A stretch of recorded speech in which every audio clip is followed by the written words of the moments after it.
All right, today we're going to do something a little different. We're going to take a look at a single week's worth of official announcements from the Trump administration.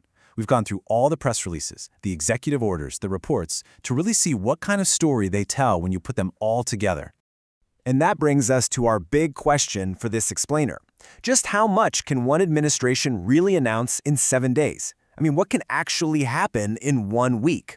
Well, as you're about to see, the answer is a lot.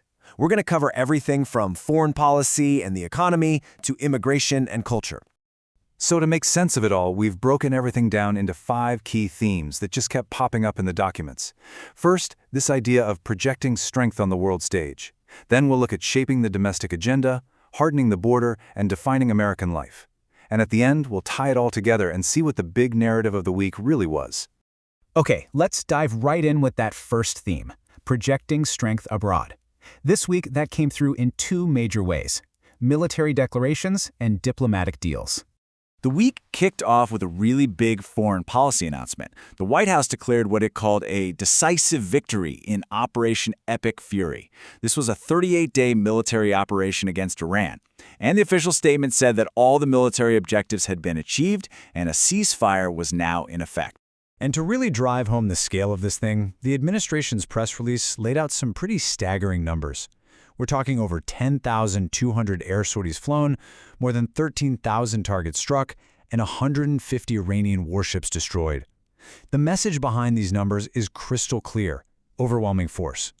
You know, if you want to get a feel for the tone of the announcement, this quote from the Secretary of War, Pete Hegseth, really says it all. He said, quote, "Iran begged for this ceasefire, and we all know it." That line pretty much perfectly captures the administration's whole narrative here, framing this as a total victory won through strength. But foreign policy this week wasn't just about military action. The White House also rolled out a series of major bilateral deals with Hungary, and these agreements covered a lot of ground. We're talking $500 million in crude oil, a potential $20 billion nuclear deal, and even a $700 million deal for U.S. HIMARS rocket systems. Okay, so from the world stage, let's pivot back home for our second theme, shaping the domestic agenda, with a real focus this week on deregulation and the economy. So on the domestic front, a pretty significant announcement came from the Council on Environmental Quality. They issued new guidance on something called categorical exclusions. Now, the document itself defines these as an off-ramp from unnecessary levels of environmental review for certain projects. The administration's stated goal? To streamline permitting for big infrastructure projects and, well, cut costs.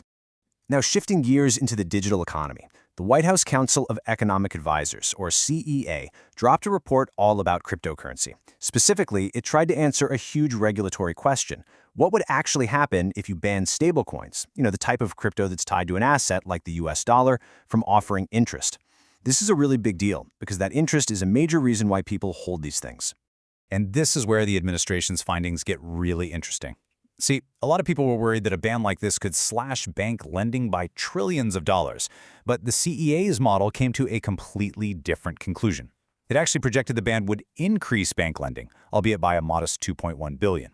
So, in essence, the report is arguing that all that fear about a negative economic impact is just totally overblown.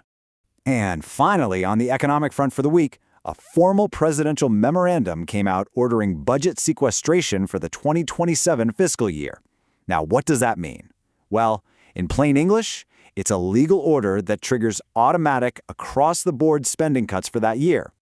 All right, our third theme was a huge focus in the communications this week, hardening the border, with a heavy emphasis on enforcement and asylum statistics. So the administration put out this chart, and it's pretty central to their argument that their policies are completely remaking the nation's immigration courts. As you can see, that trend line shows a really steep drop, a plummet really, in the average monthly rate for decided asylum cases. And the key number driving that entire argument is just 7%. The press release flags this as the average asylum grant rate for February, calling it a historic low. The document presents this number as proof that, in its own words, activist judicial amnesty is over. To really hammer home its enforcement message, the White House also released a document that detailed specific criminal allegations. Now, it's really important to point out that the very emotional language you see here, words like horrific, savaging, and sickening, that's all quoted directly from the official release. The document is very explicit about linking these criminal cases to the administration's broader border policy agenda. Okay, let's move on to our fourth section. This one covers a wider range of announcements that touch on things like culture, faith, and even national exploration. A pretty big move this week came through an executive order titled Saving College Sports. The stated goal here is to use federal authority to bring some stability to college athletics, which the document describes as being in a state of legal chaos. The order goes on to set new federal rules for things like player eligibility and transfers. The administration also put out a document listing actions it took to protect what it specifically calls Christian liberty. Some of the actions listed are establishing a new White House faith office, creating a task force on anti-Christian bias, banning federal funds for what the document refers to as chemical and surgical mutilation of minors, and reinstating the Mexico City policy, which, as you may know, restricts overseas abortion funding. And the week wasn't all policy and regulation. There was also a moment of what you might call national celebration. The president held the first presidential interplanetary communication in over 50 years. He actually spoke with the NASA astronauts on the Artemis II mission as they became the first crew to orbit the moon since the Apollo days. Pretty cool. So, after looking at all these individual announcements, from military operations to crypto regulations, what's the big picture? Let's try to pull all these threads together and look at the administration's core narrative for the week. So yeah, when you lay it all out like this, 4 really clear pillars of action and messaging just jump right out from this 1 week of documents. You've got this constant focus on projecting military strength, an economic agenda that's all about deregulation, a very strict policy on immigration enforcement, and a real willingness to engage in cultural debates. And honestly, if you had to boil down the entire week's messaging into just one sentence, this quote from that immigration press release seems to really capture the core of the administration's whole stated philosophy. In this administration, American lives come first. Which really leaves us with one final question to think about. From military ops and economic models to asylum rates in college sports, all of these official actions, together, they paint a picture. So when you look at all of it, what story does it tell you about a nation's priorities? Something to consider. Thanks for watching.